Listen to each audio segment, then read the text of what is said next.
my name is Monica Gentile, and I am Italian, born in Italy, in Venice, very beautiful place. But I live in Nepal since more than 20 years. And I met Rinpoche, I met our teacher, Choja Nankai Norbu, around more than 30 years ago. And I was already studying with other teachers. I'd been practicing different spiritual paths, not only Buddhism earlier. And when I met our teacher, then I became a student. I continued studying with him forever, I mean, until now. And then I became an instructor in 2016. So probably many of you know that Choja Nankai Norbu started a program for his students who were interested to deepen their knowledge of the path that he was teaching, which is called Dzogchen, and also of the correlated path that we find in Buddhism. And then some of us wanted to go on and just to be able to teach also to others. So some of us took this path, and there are different teachers, around 50 people teaching from around the world. And we all can teach different parts, not everything that our teacher taught, but different parts of his teaching. So I know that this is being translated Spanish and 2 languages. Okay, so I hope everybody is hooked with the right channel. Okay. Also Katka, she's translating? Okay, so and please, I tend to sometimes run away, go a little bit too speedy. So in case you just do something to stop me, I don't know, poke me or just do like this.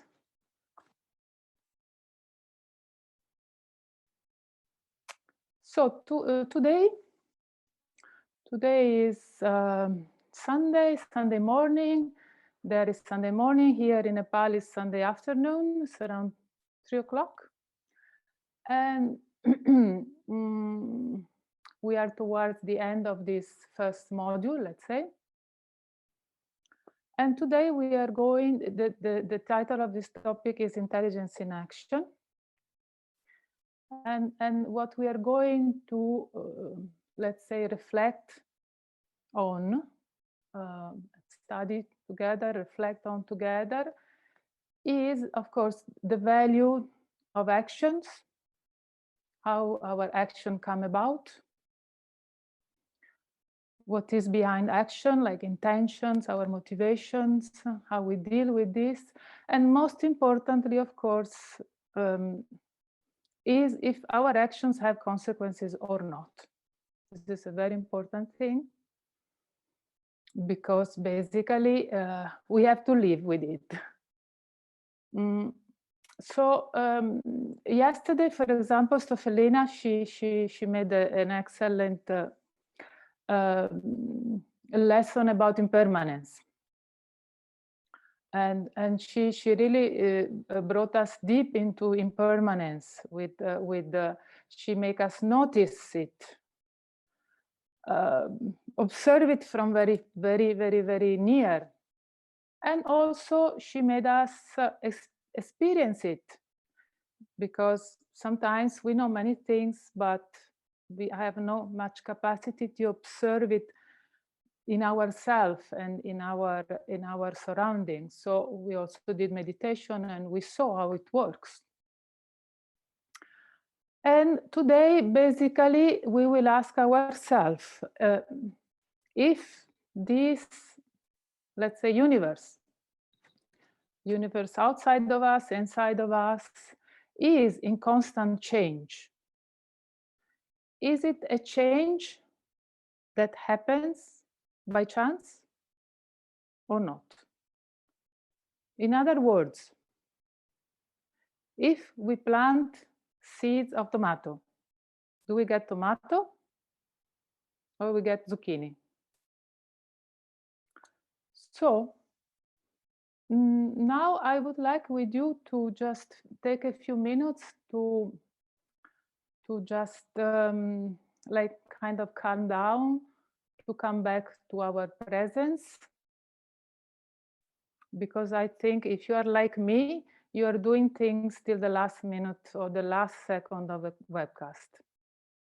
Maybe even after that, just still switching off something and, you know, trying to cook something for lunch. This is our life, right? So if we can just take a few minutes to calm down, to focus, to recall the presence that we have been talking, studying, experiencing presence all these days. So let's say if we have this capacity to be present and to just calm down for a few minutes together, so that we will be able to focus even better on the subject. So let's just sit comfortably as usual. The instructions are always the same. Sit comfortably, back straight, please. So relax, but not too relaxed.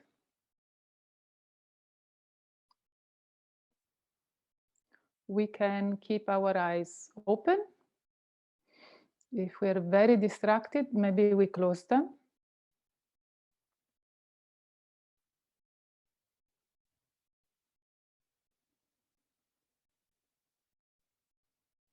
And now we take some nice deep breath. Couple of nice deep breaths.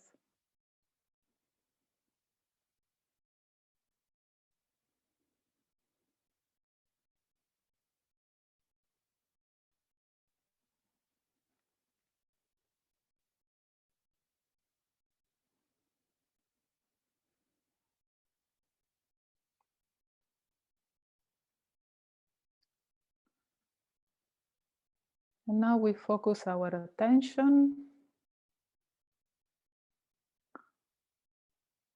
on our breathing,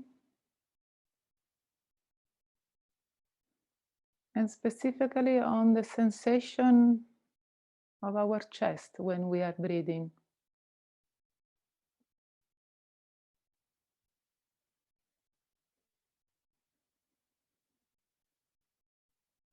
Inhaling, it opens up, the shoulders move,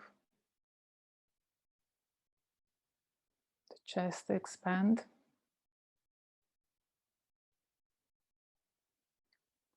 Breathing out, it contracts again.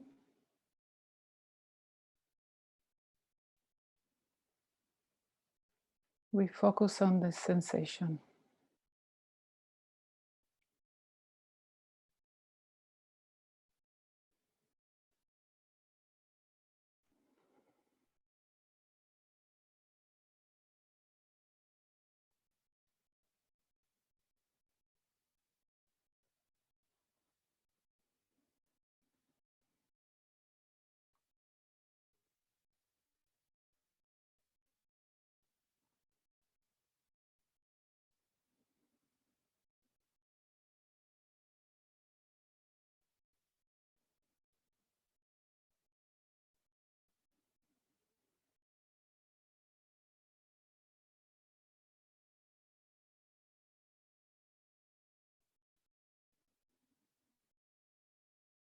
If a distraction comes, which means like a thought that carries us away, then we notice it and we come back and we keep our presence our attention again on that sensation of the chest coming up and down. Or better, expanding and contracting again.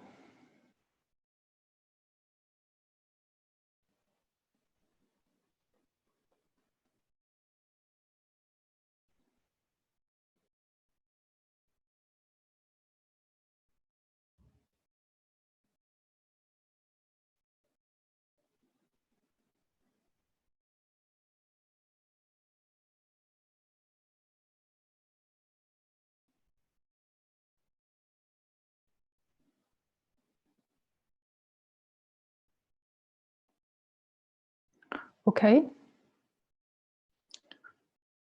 So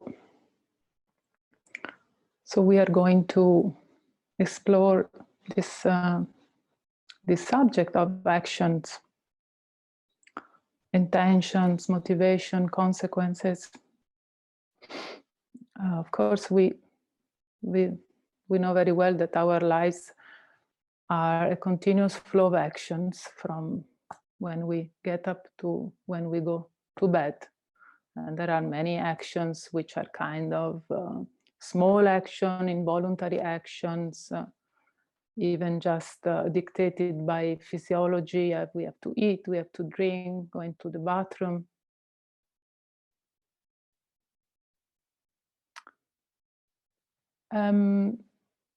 So it is an important subject for us, because it's really touch every aspect of our daily life.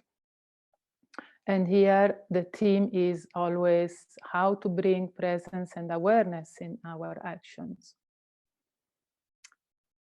So what is this whole mechanism? In Buddhism, we call it karma.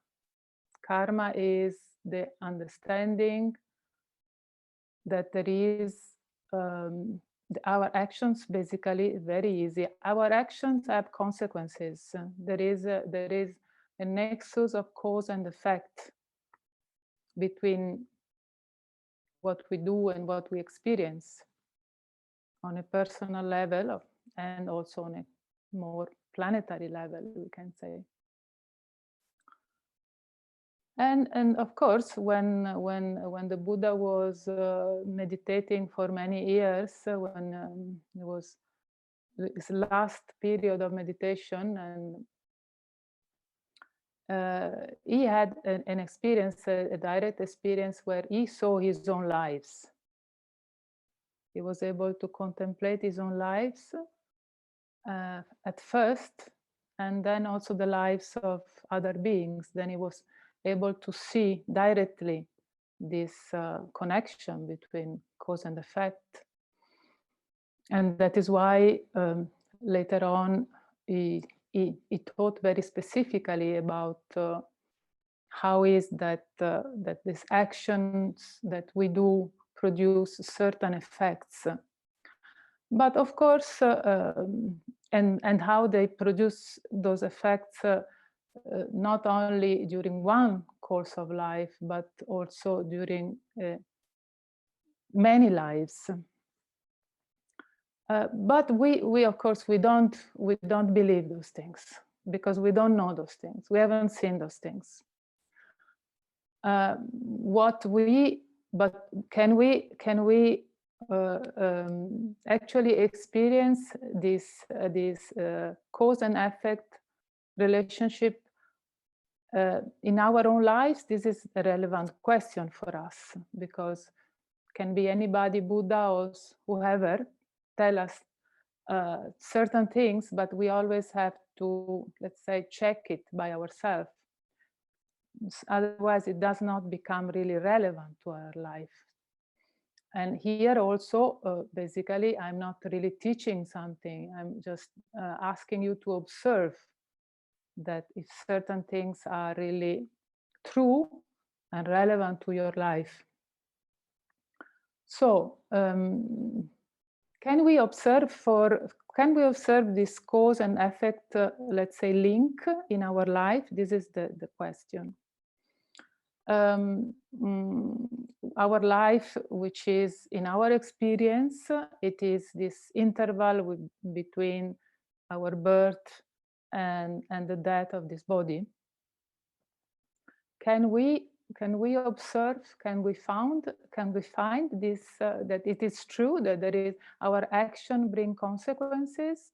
For example, if we start to look at some facts of life that I think we all experience, like on a very small scale, no?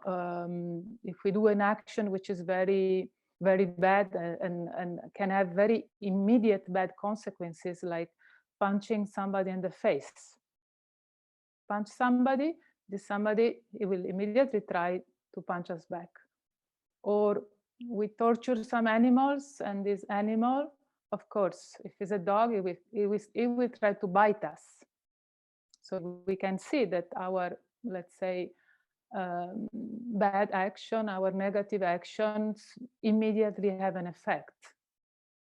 But maybe there are also many other examples that you can think in your own life.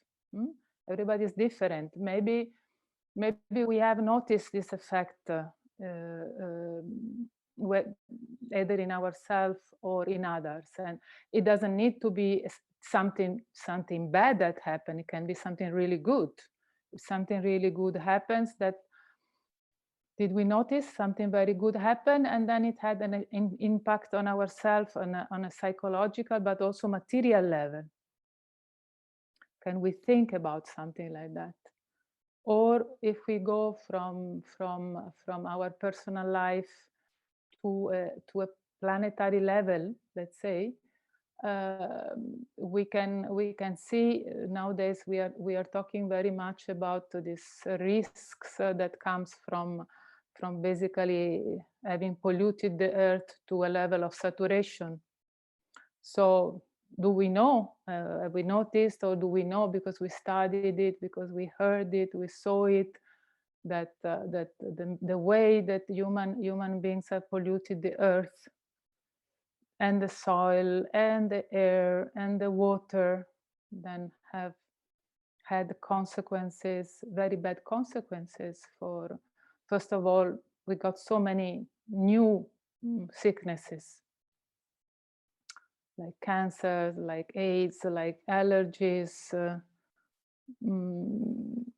and so on and so on and so on. So this is maybe on a big scale, even on a small scale, very, very small scale, what we do day to day, even a little bit in a way which is a little bit absent-minded. Like we go to this happened very much to me, you go to the supermarket and you arrive to the cash, and then there is this chocolate there. And you take it, and you bring it home, and you finish the whole box. It happens, right? To me, it happens. I am really like almost a chocolate addict. So I have to control myself very well. And of course, the big companies, they know.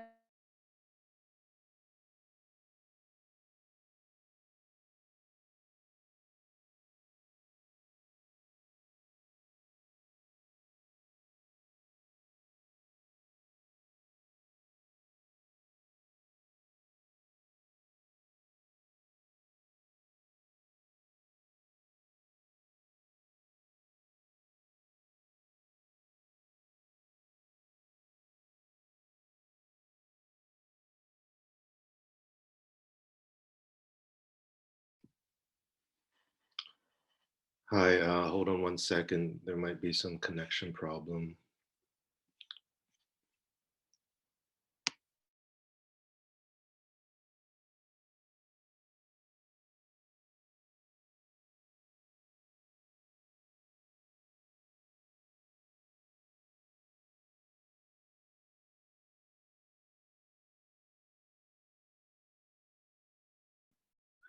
Okay, something happened. I don't know if it was from here, probably yes. Yesterday, for example, here we had a lot of power cuts, so be prepared that the image might go sometimes. But I have, in case I have a backup with another provider. So if you see me disappear, means if you don't see me anymore, then I'll just connect with the other device. It will take a few minutes, but we should be fine. So, yes, I was talking about the chocolate and it took me away because, okay, so what's the result is, sugar blood, I get fat and I get very unhappy and everything. So, I mean, there are things in our life that we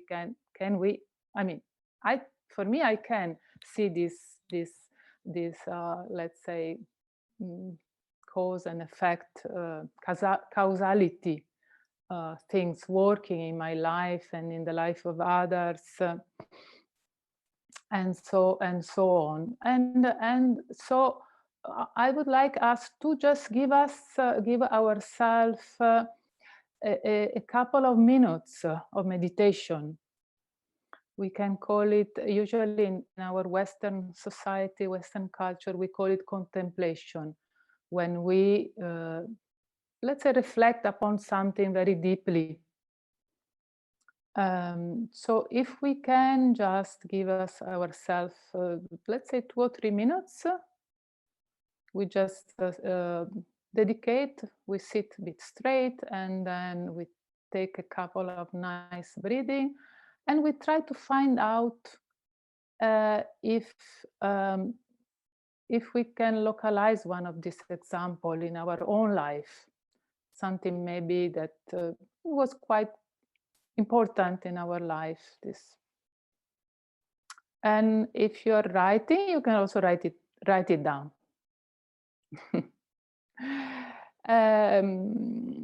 So let's do that.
So, okay.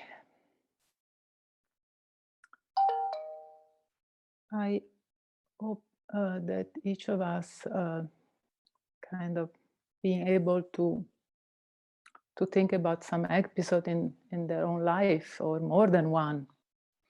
Actually, there are many, even if we don't have the capacity of the Buddha, but I think we can see many things.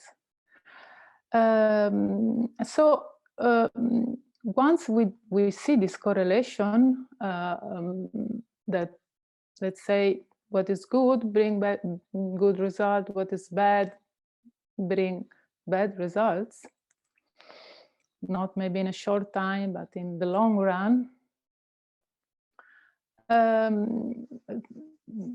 I think that each of us also realize that, well, I would like to really have the capacity always to act in a way which brings good result, good situation in my own life, in the life of others.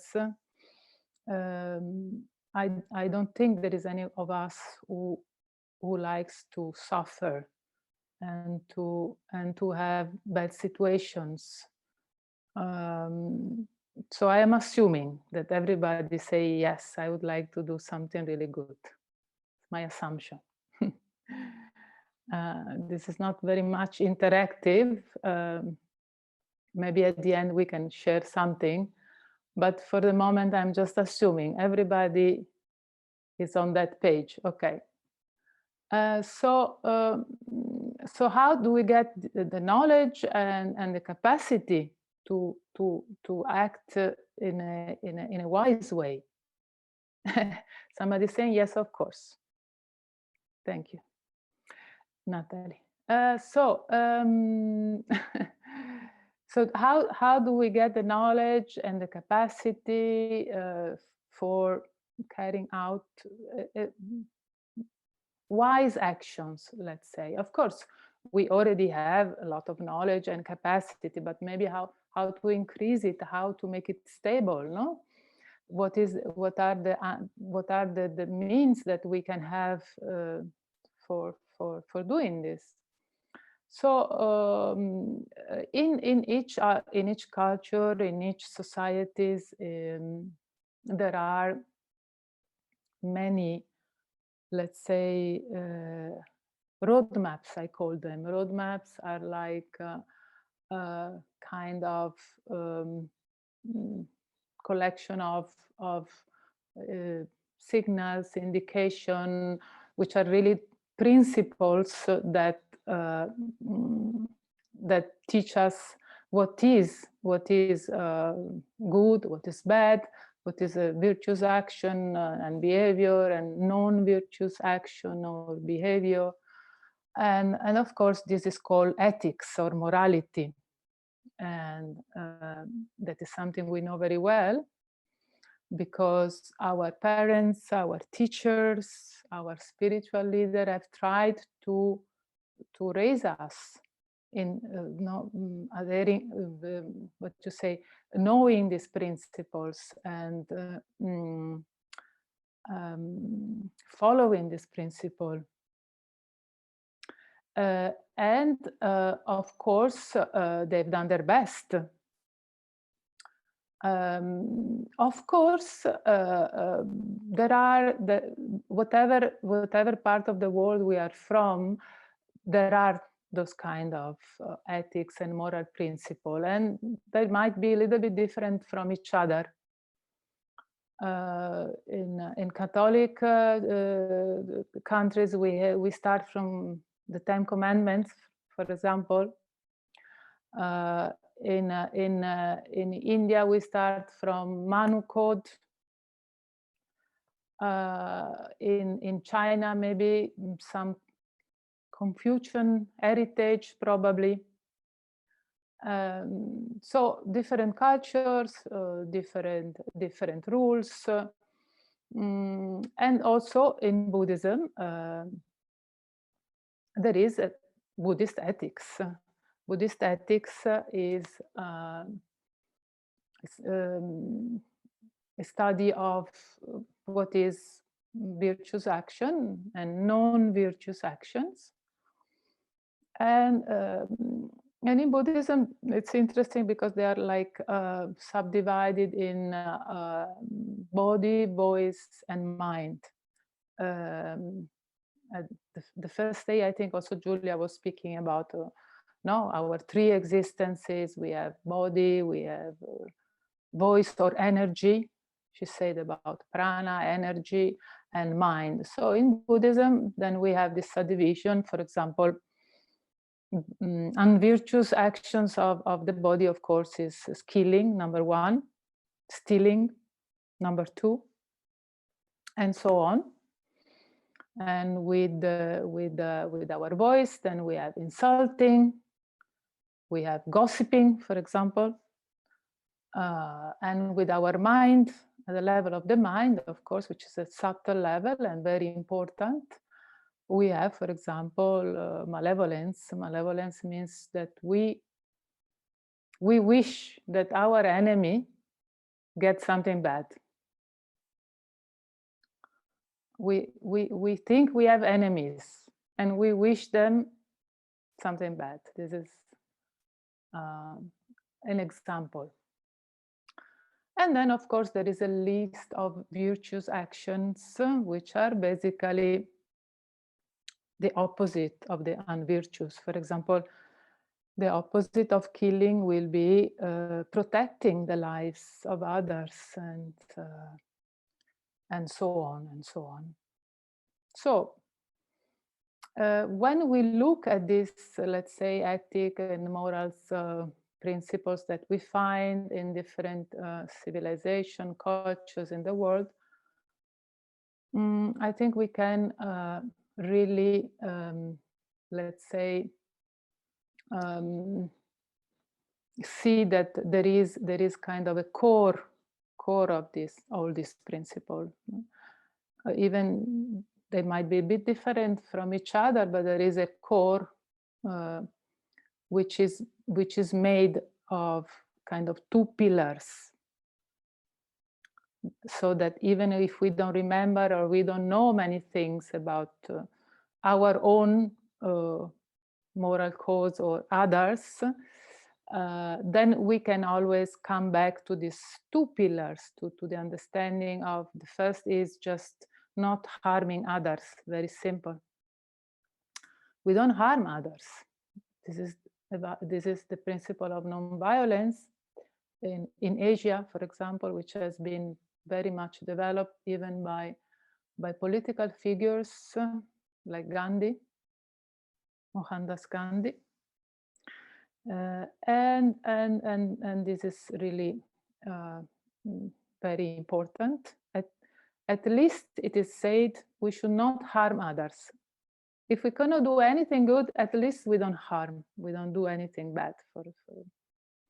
And then the second pillar is if we can, if we are able to, we also do something good. We do the benefit of others.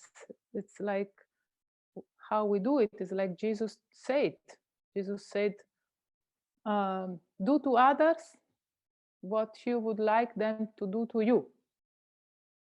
So this is a basic principle of, even if you don't know how to behave, you just observe yourself, or observe what you like, what you don't like. Nobody likes to be insulted, so I will not insult others. Everybody likes to be treated well, to be loved, and so on. So this is the essence, no, kind of core of ethics.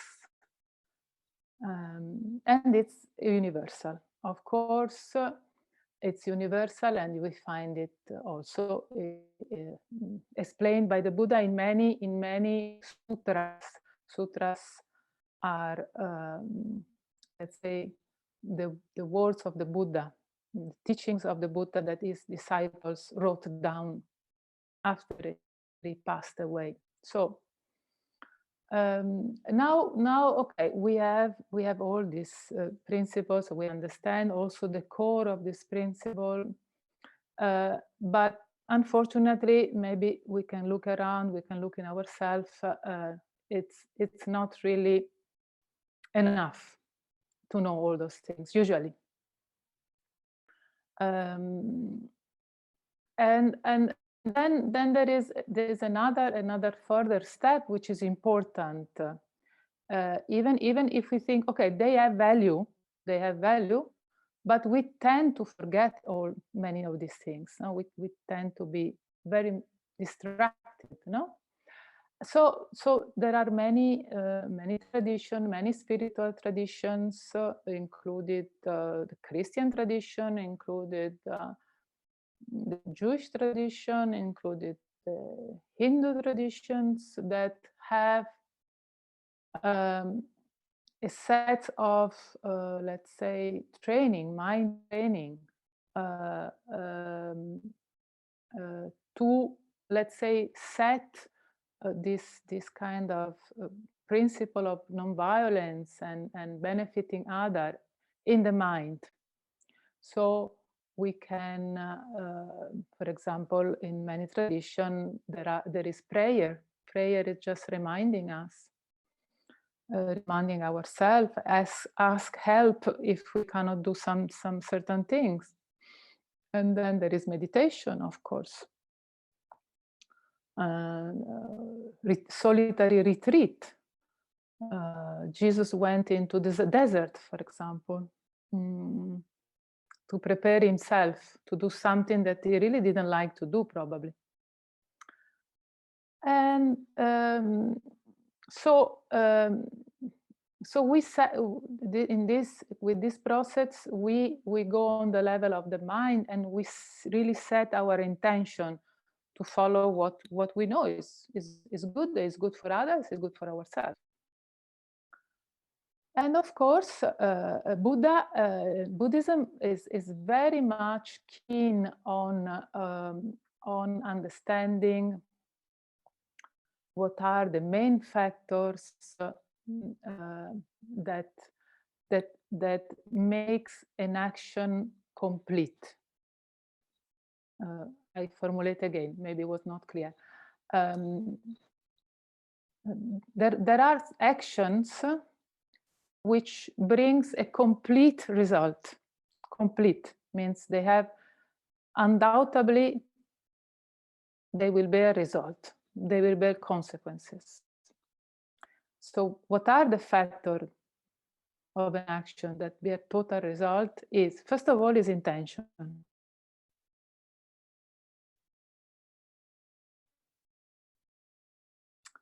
So intention is paramount. Whatever we have in the mind, we set our mind to do. That is what most probably we will do. It's not like we act haphazardly like this, but we have an intention, especially those actions that bring result, not actions that are just, physiological or so. So intention is so important. It is so important that it is said, even if somebody has a good intention and he makes or she makes a bad action or an action which is not really correct from outside, let's say, then that action will not be counted as a bad action because the intention was good. So, and also vice versa. So even if we do good actions but our intention is not good, or it is not very good, it's not really, no, we want to show off, we want to show somebody that we are doing something good, that is not really, even if it is a good action, it will not really be a very good result. For example, there is now, it's very much in fashion for many private companies to give to donors, to give to NGOs, to charities, and so on. And the intention behind it is just marketing tools.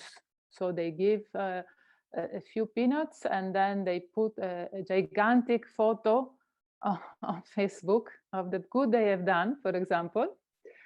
So that it's a marketing tool, for example. This is not going to be a very good result. I don't know. Of course, I don't have so much clarity to know if that will bring a bad result, but not a good one, not for sure not. That's at least what Buddha said, and I believe him. And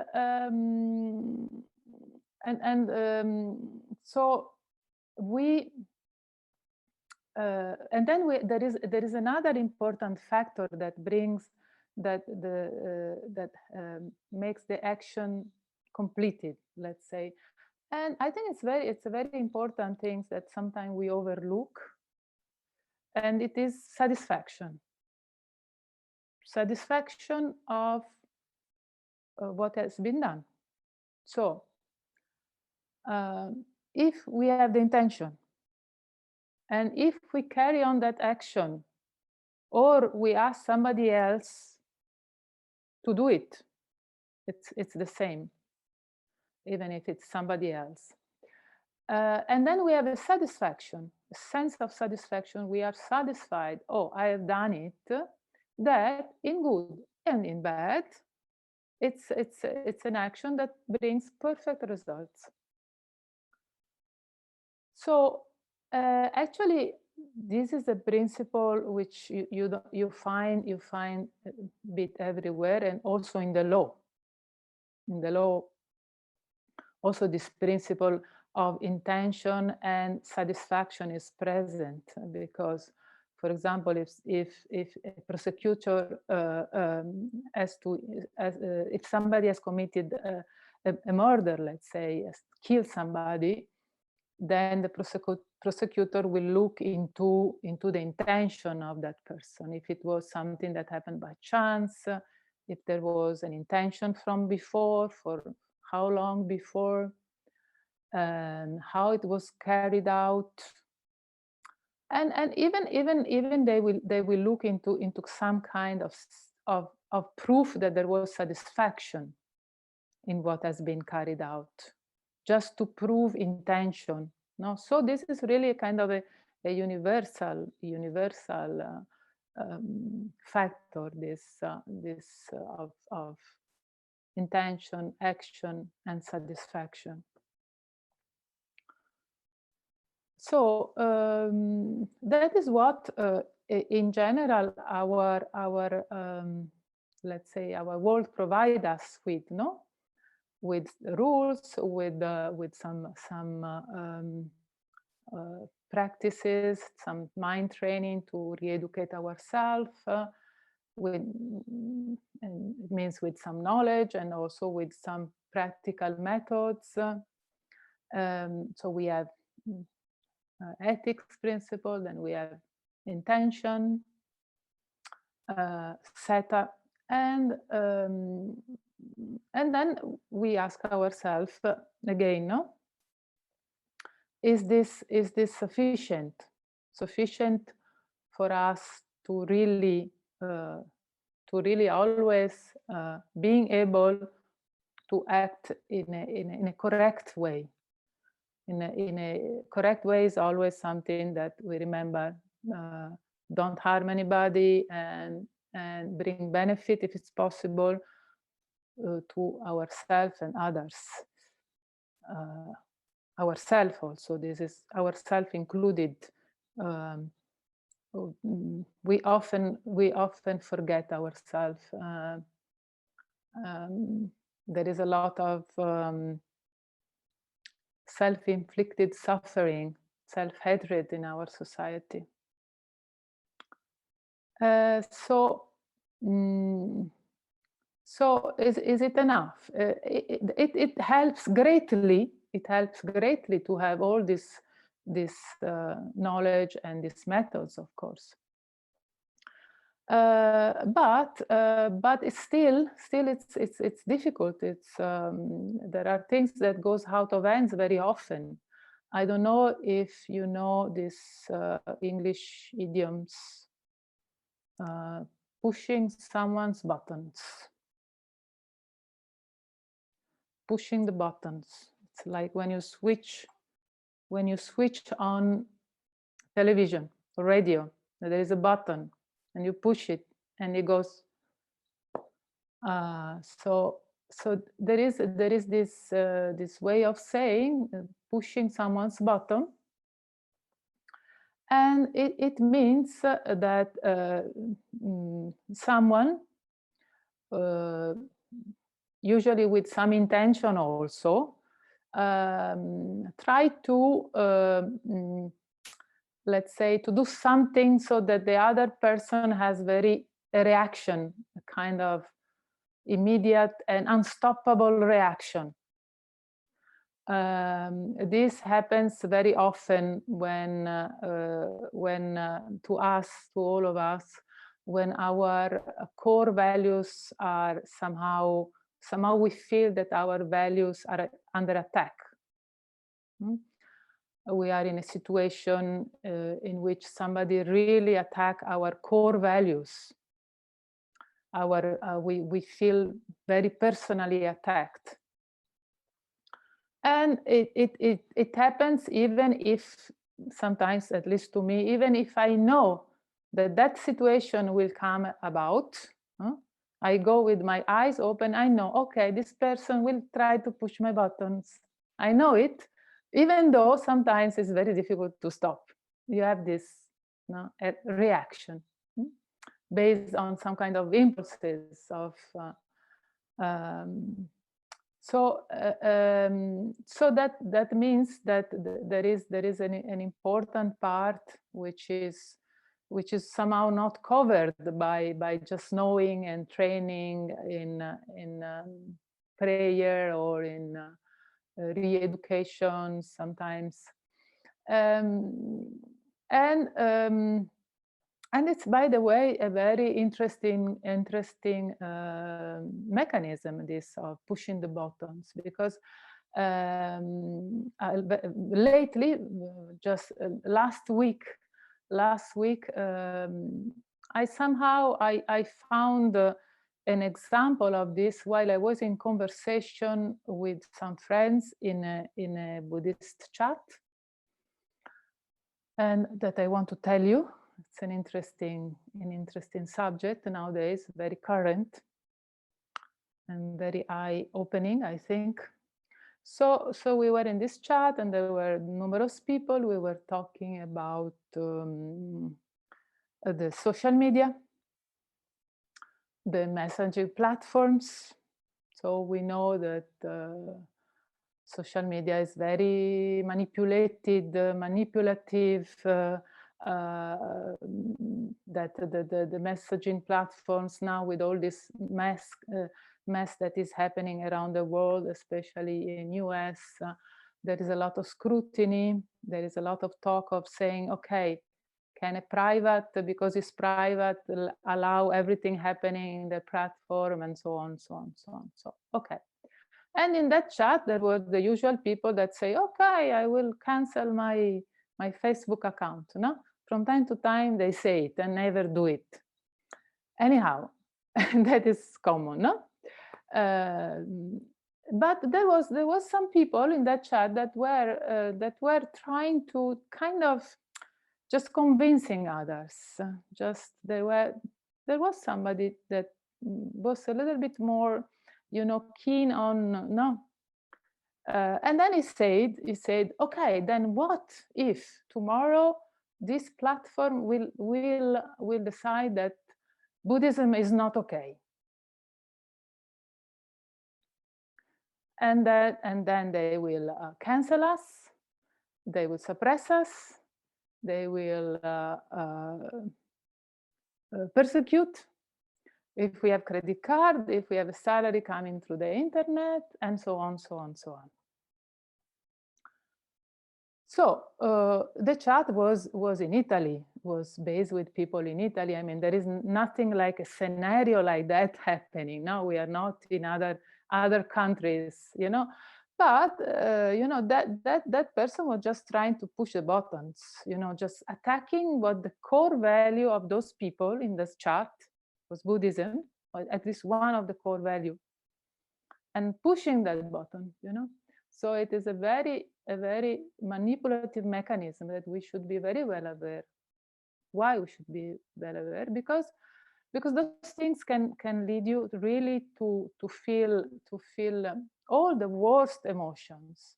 Fear, immediately, oh my God, if this happened to us, no? and then anger, and then all the things which is happening and has happened since time immemorial. And the worst happens when fear meet religions, by the way. At the point when fear and anger meet religions, we are completely fried.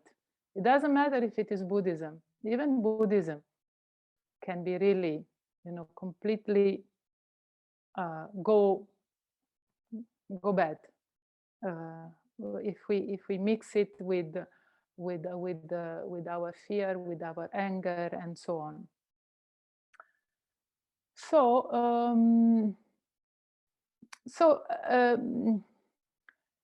And now I would like so what is why I am talking about this, not just to realize that no, there are many factors which are not easy to, let's say, control or to understand when we enter in action.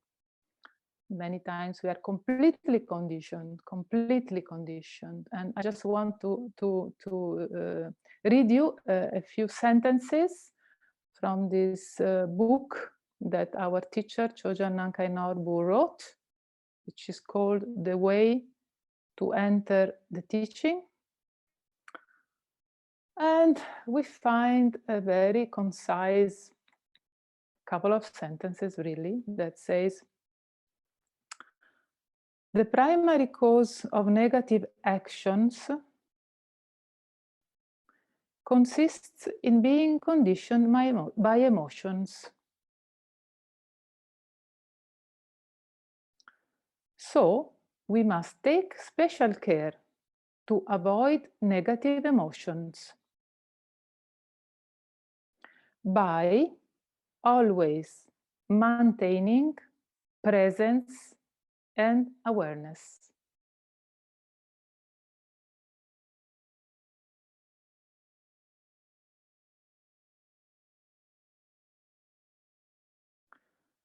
So it says the primary cause of negative actions is because we are conditioned by emotions. When they push our buttons, we just explode.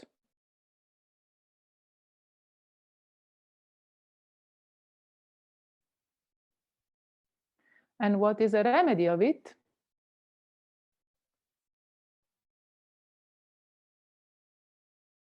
Always maintaining presence and awareness is very clear. Always maintaining presence and awareness. That is what we are learning here. We are taking the very first step, probably. I suppose that most of you are newcomers. Newcomers means, just beginners, let's say. People who have some interest, but just taking the first step. So presence, and we go back to presence and awareness. Presence and awareness as really the key to take charge of our life.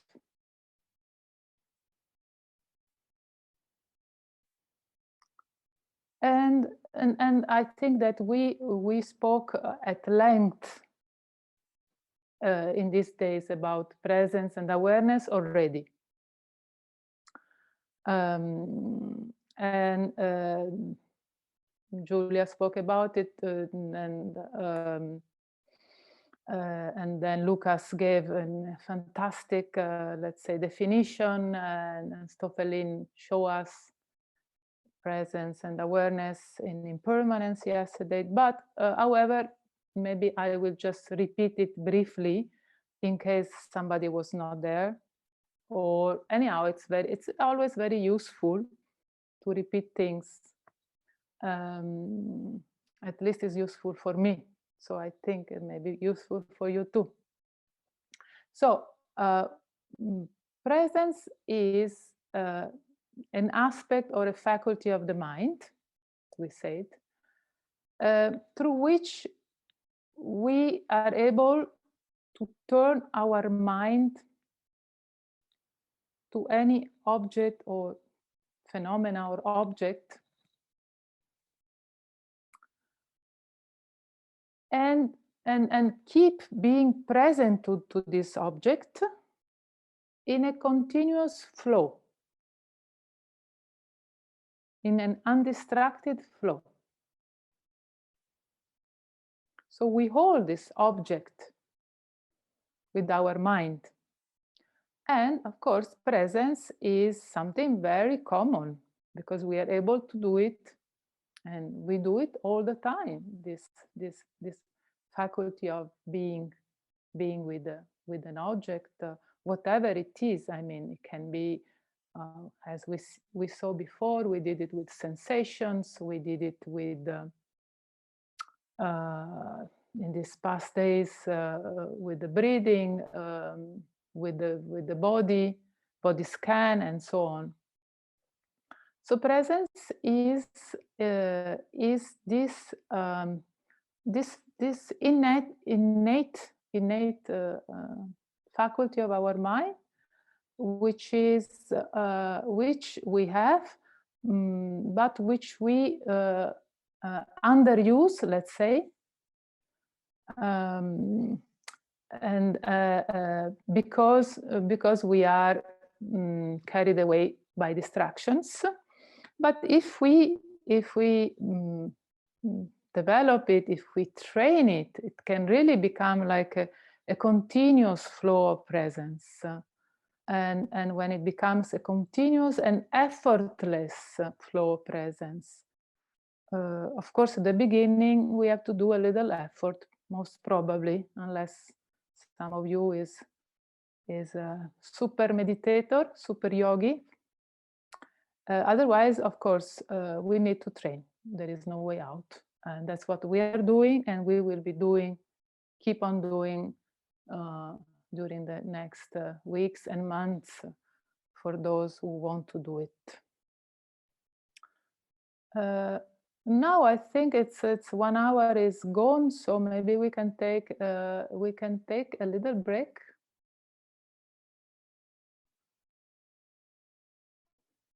Like 5-10 minutes.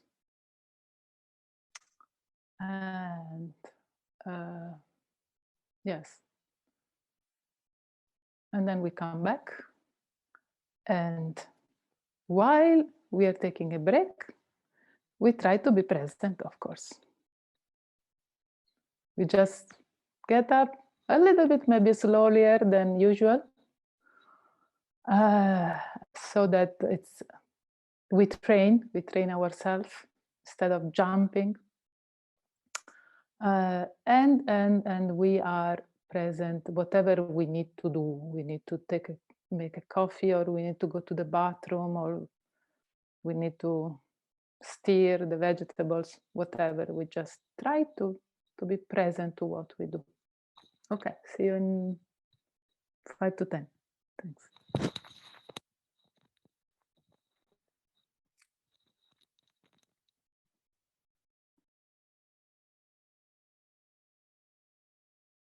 Some time when we are doing practice, when we are practicing by ourselves.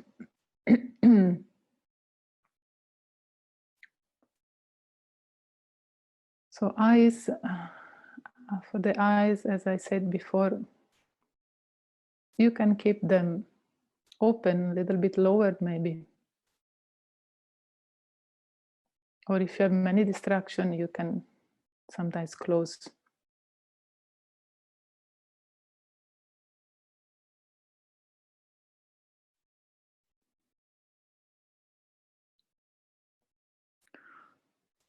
And then we bring our attention again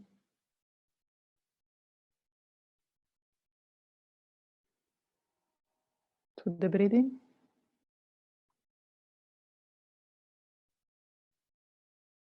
Take a couple of long breathing first.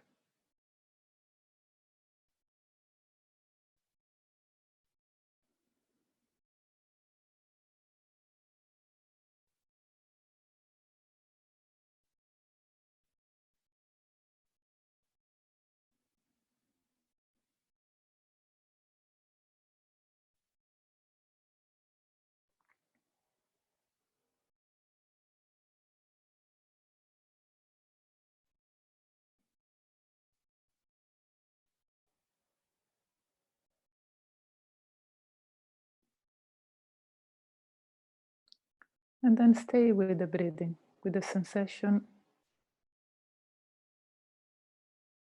of the chest expanding when we breathe in, lungs filling with air.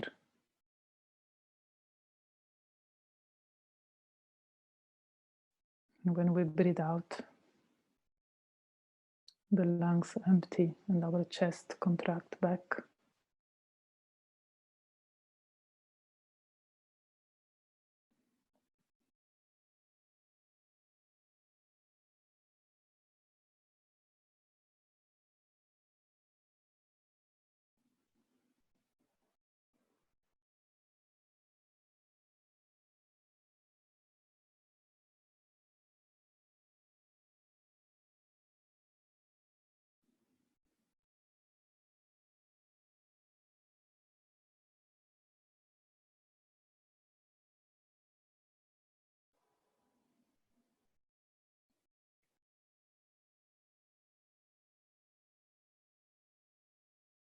When we are distracted,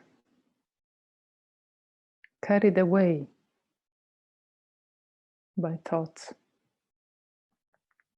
we gently come back and anchor the presence to the sensation.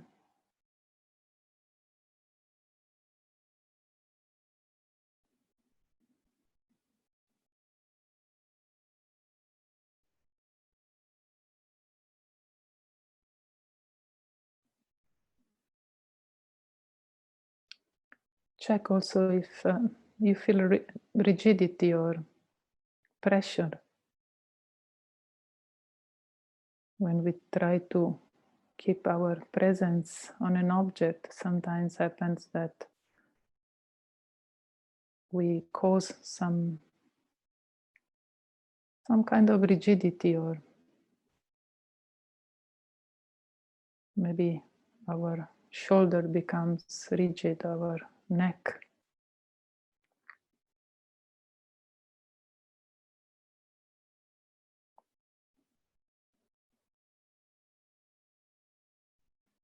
We notice it, relax, and then come back to the breathing.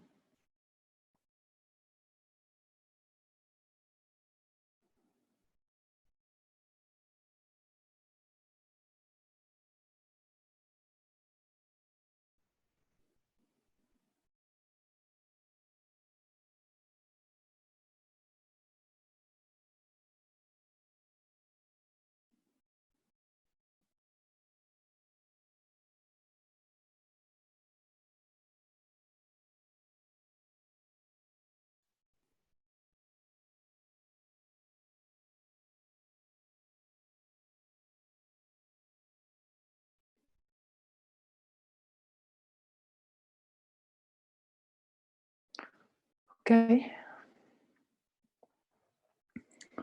So we go on with observing other facts about how to deal intelligently with actions. That's title also. Intelligence in action means we really learn how to deal with our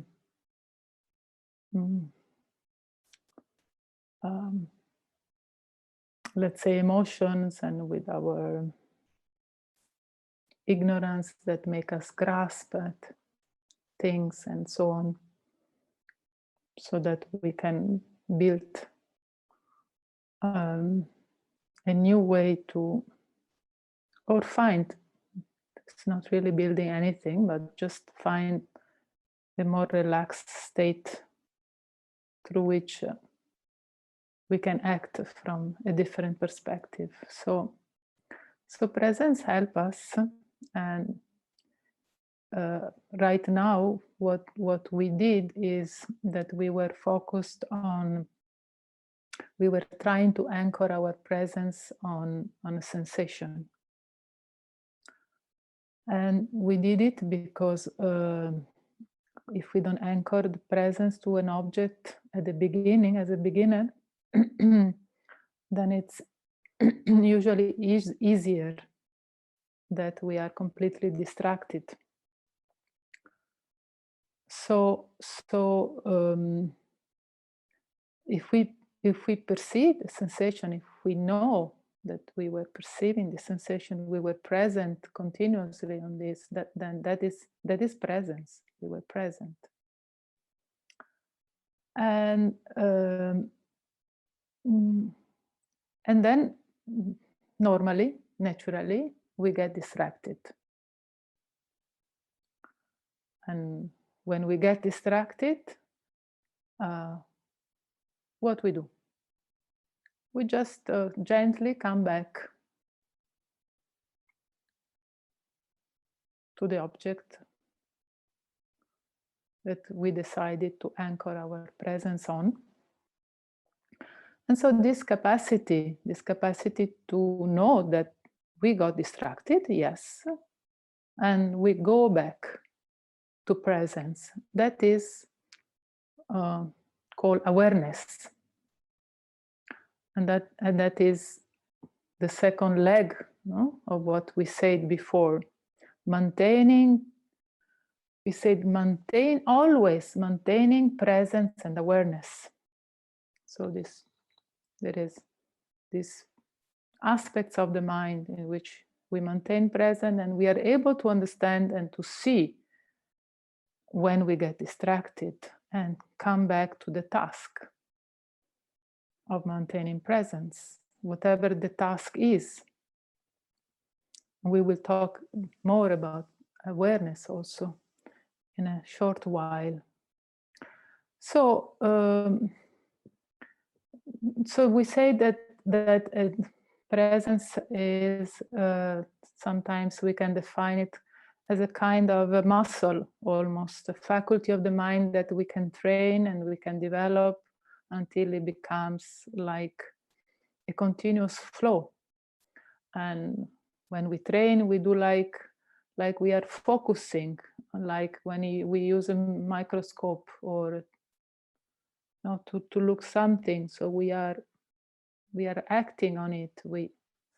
Until it becomes very clear, very precise, and also effortless. So, and how we do it? We do it like we are doing right now, some formal sessions. Formal means you sit and you decide how long you want to train. At the beginning, short periods, maybe repeated also during the day. Can be 5 minutes, can be 10 minutes, depends on how we feel, our capacity and time.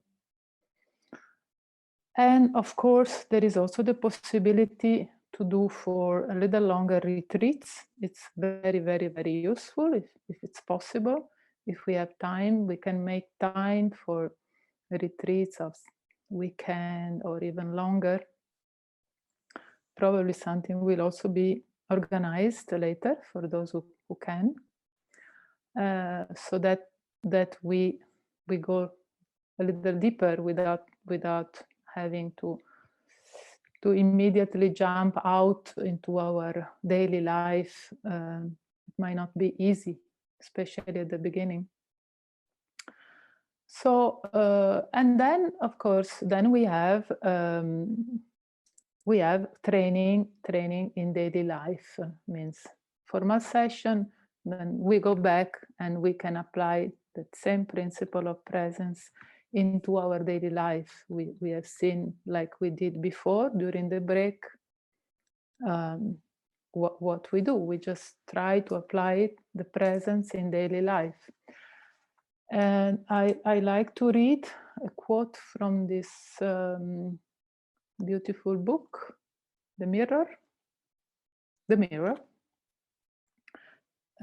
Advice on presence and awareness.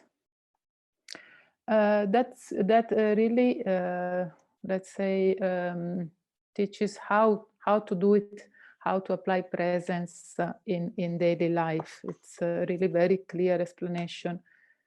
much clearer than what I could ever do. So I'd like to read from it. So it says, without the capacity to integrate presence with our daily activities, such as eating, walking, sleeping, and sitting, there is no way to extend the state of meditation beyond the limited time of a single session of practice.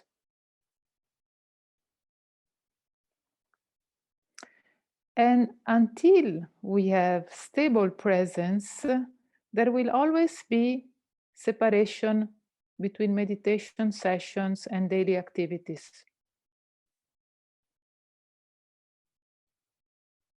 For this reason, it is very important to try to maintain presence as much as possible,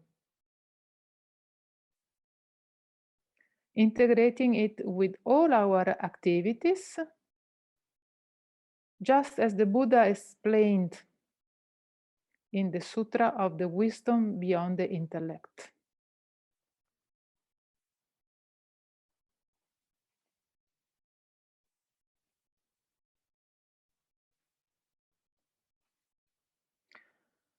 So, for example, if we are sitting down, we should be aware of it. And the same with whatever we are doing.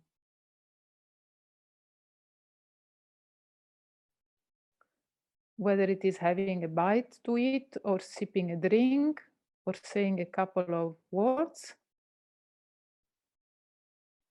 no matter whether or not what we are doing is particularly important. We must always maintain presence without getting distracted.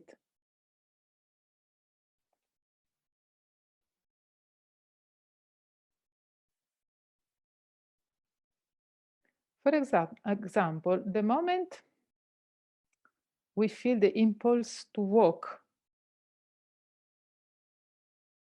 there is no need to stand up suddenly and walk in an unattentive way.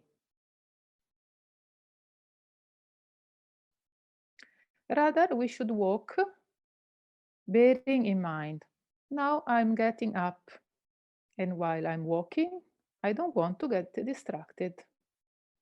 In this way, without letting ourselves get distracted, we are aware that we are walking. And step by step, we begin to take control of ourselves through the presence of awareness.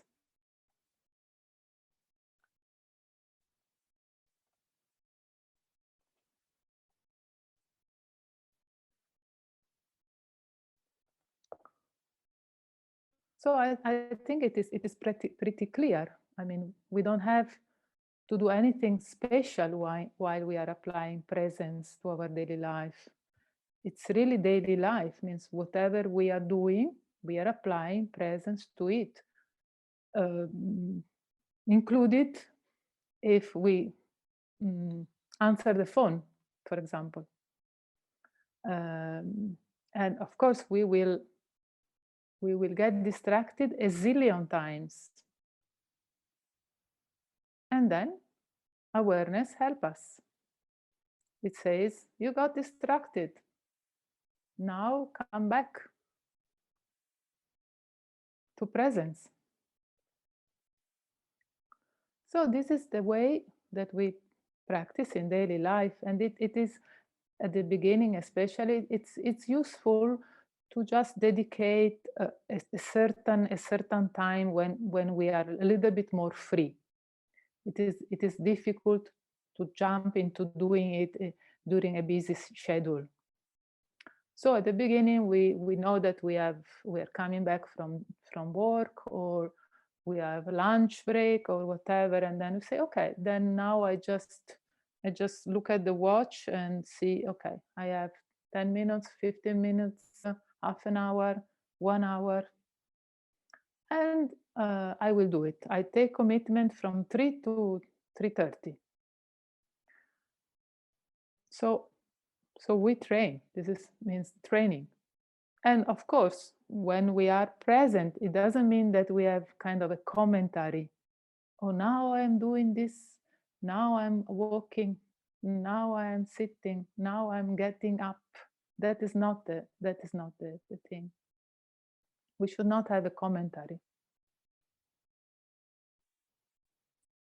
We just do what we do with presence.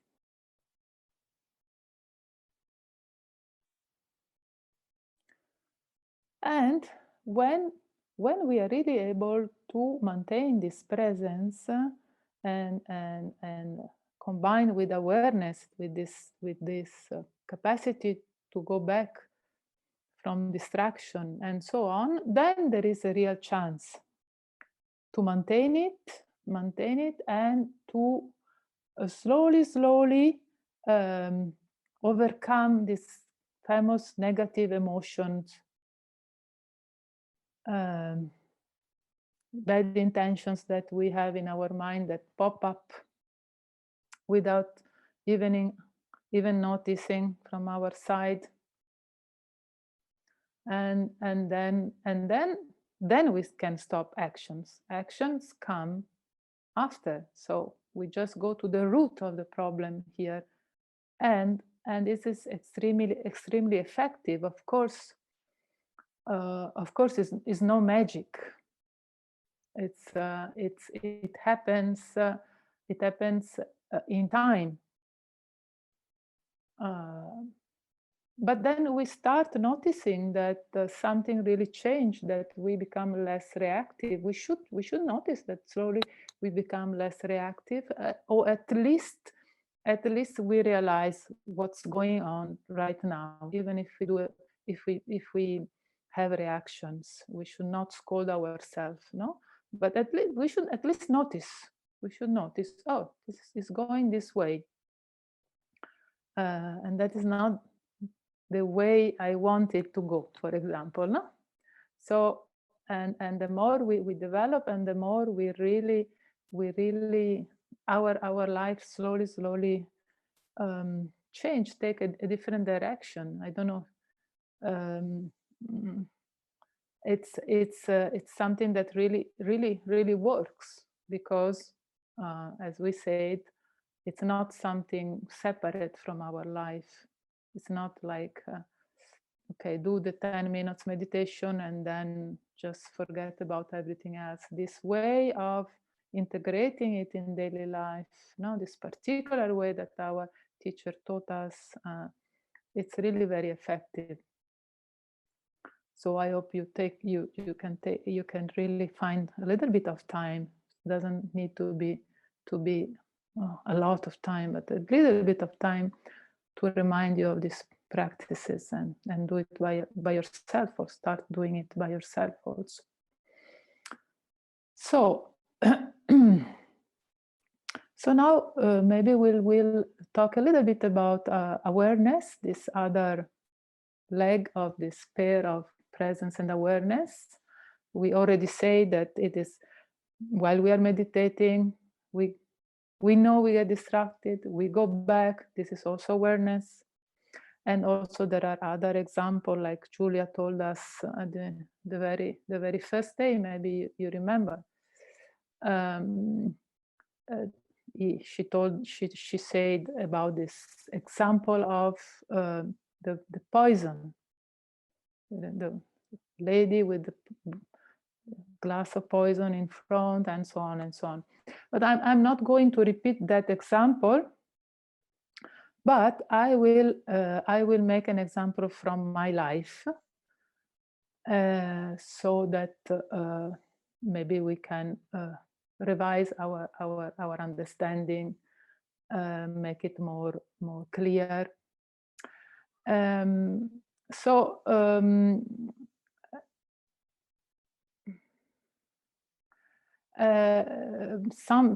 many years before, something that happens to me many years before, and I was in Swayambhu, which is a beautiful Buddhist monument in Nepal. It's like a stupa, great dome, and it's located on a hill in the city of Kathmandu. It's a small hill, and there is this beautiful stupa. And I was there. I visited the place, and then I decided to buy some oranges from some street vendors there. And after buying the oranges, I just sat by a bench nearby. And I took one orange and started to peel it, to eat it. And then I noticed that there was a group of monkeys there. Not very big, small monkeys, like you find very, very much in Asia, almost everywhere, even in the cities. These orange, medium-sized monkeys that run everywhere. And there was a small group of these monkeys. Some monkey had the small monkeys also on them. It was entertaining also to watch for me. It was maybe the first or second time I was in Nepal, so it was funny to watch how they move, and I was observing them, and they were observing me. And then while I was eating this orange, and then this small group of monkeys, they came more near and near and near. And then it was not funny anymore for me. And then I stand up and I took my bag of orange and I tried to go away. And one of these monkeys, she just came at me very nonchalantly, very relaxed. And she basically she did like this on my hand. She took the whole bag of oranges with her. She was really very relaxed in doing that. I was pretty tense seeing this monkey coming at me. And then she ran away. She ran away with the others, with my bag of oranges. And only then I could laugh, because it was also funny to be, mugged by my monkey in the middle of the city. At that time, of course, basically, I didn't know that monkey can do that. I really, in Europe, where I come from, there is no monkey roaming around in the street. So I didn't know that monkey could do this, and particularly in those places around this monument, these religious monuments around the city, it is quite full of monkey, and people know how to behave. It was me, I didn't know how to behave. The local people knew how to behave, and also they also protect those animals that are around very much. They love them, and they think they are like kind of holy animals, and they basically tolerate everything that they do. And that's why the monkey was very relaxed. She came at me, she took it like it was his own thing. So at that time, of course, I was present. I was quite scared, so my scare also kept me present there at what the monkey was doing with me. But I lacked awareness, in a sense that I didn't have clarity of what to do or what was proper to do in that situation. Like in the example of the glass of poison.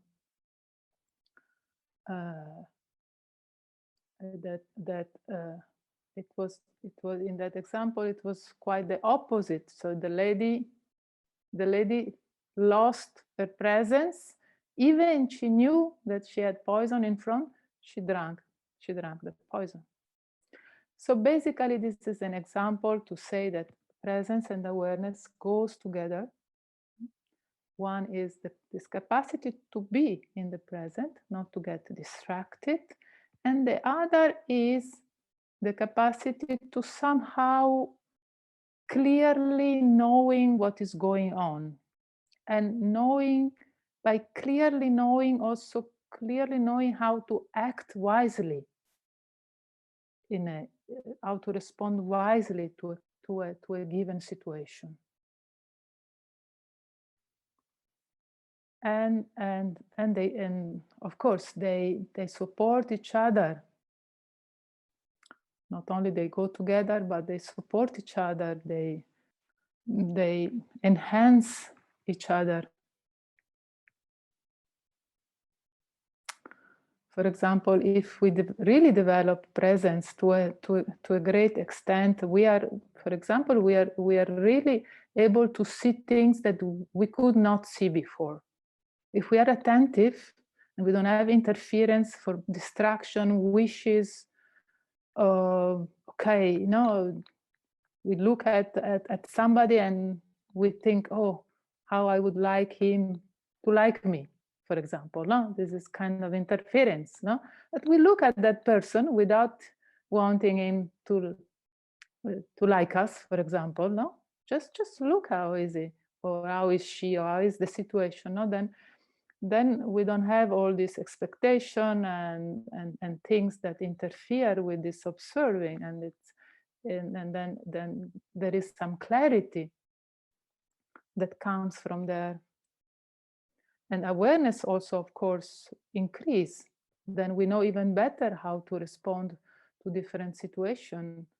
We clearly know what is going on, rather than having, yes, again, no, wanting something from the situation, interfering with our unending emotions. So they go together, they support each other, and they grow. And what happens is that also we, many times when we observe being present and clearly knowing, then we understand also that many things that we are convinced of, they're not real in reality true. So it really can make a collapse so many prejudices that we have. Because when we observe, then we find, oh no, that's really not like I was thinking. So that is another effect. Another effect is that we start to see that how everything is relative, how we should, you know, like behave in different circumstances in different way. So there are many, let's say, good insights that we can develop by watching clearly, closely, with interest, with affection, but with intent, with this sense of closeness. And then another wonderful thing is that we start to be more responsible of ourselves. We start to have less need of rules, like the one we said before, just learning ethics, morality, just having to do things that maybe we don't want, we don't really believe, no, because we really respond from a need which is in front of us. Yes. And about that, I like to read you another quotation from the same book, The Mirror, which says, I think I have changed my glasses.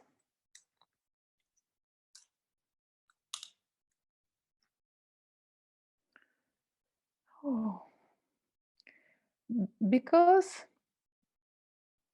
sorry, various kinds of laws have been made based on external conditions, such as religious rules and judicial systems.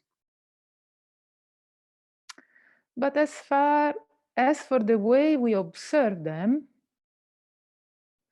there is in principle a big difference between respecting a law through awareness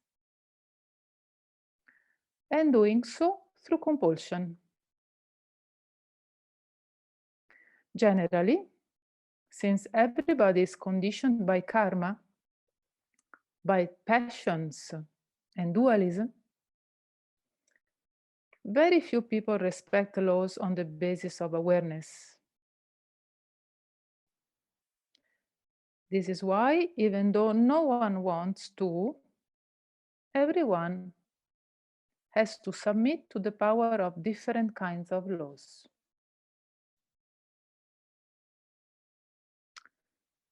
And continues,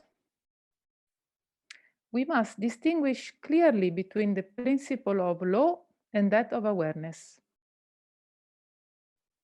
Laws are established according to the circumstances of time and place, and they condition the individual from the outside. Whereas awareness arises from knowledge which the individual possesses.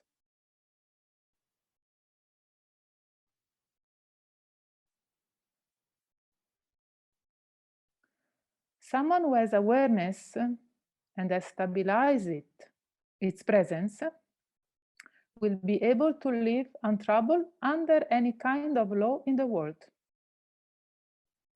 without being conditioned by it.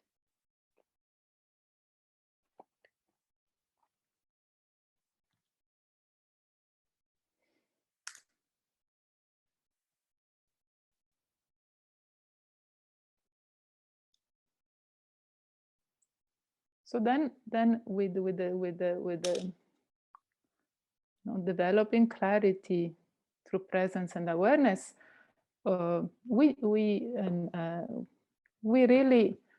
really can feel also more free, less conditioned. That doesn't mean that we don't follow rules and laws. We, of course, we do, but we do it with awareness. We don't do it because we are afraid that police catch us up.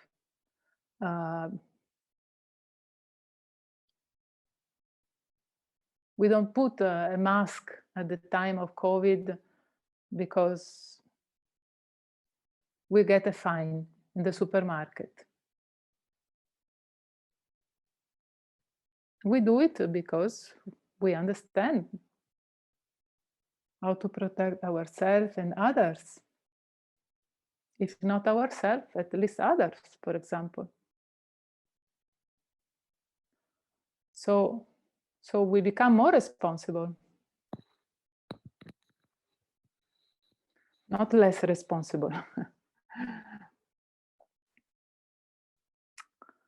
So there is maybe we have a little time more, and there is one last thing, and that I would like to tell you about the power of past actions.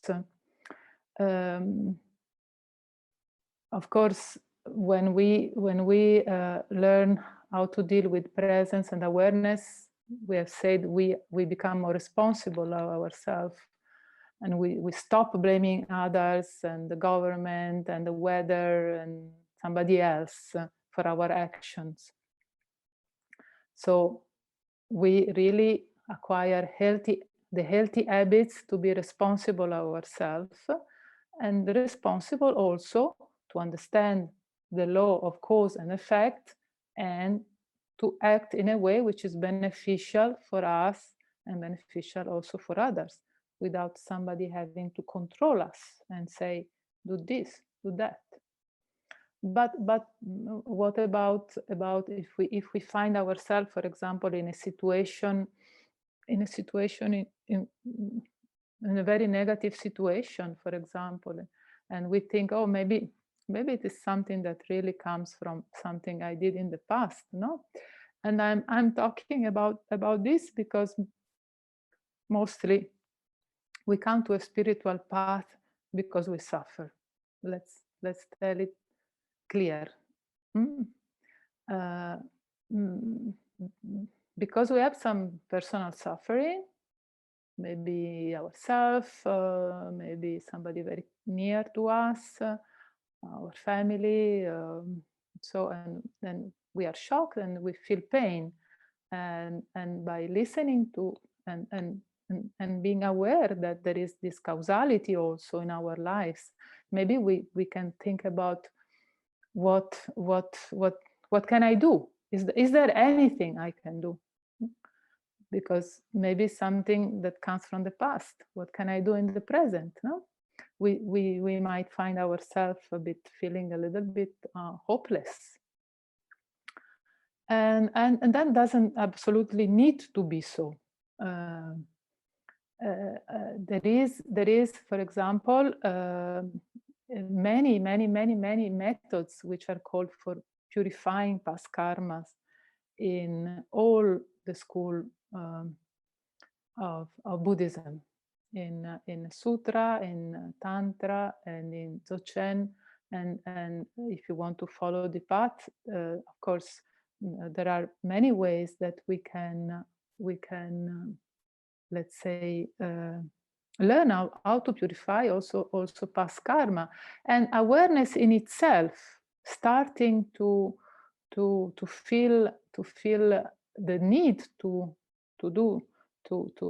apply presence as awareness in itself is a way of purifying our past karma, because we are acting in a moment in which the consequence is on, and we are not hopeless and completely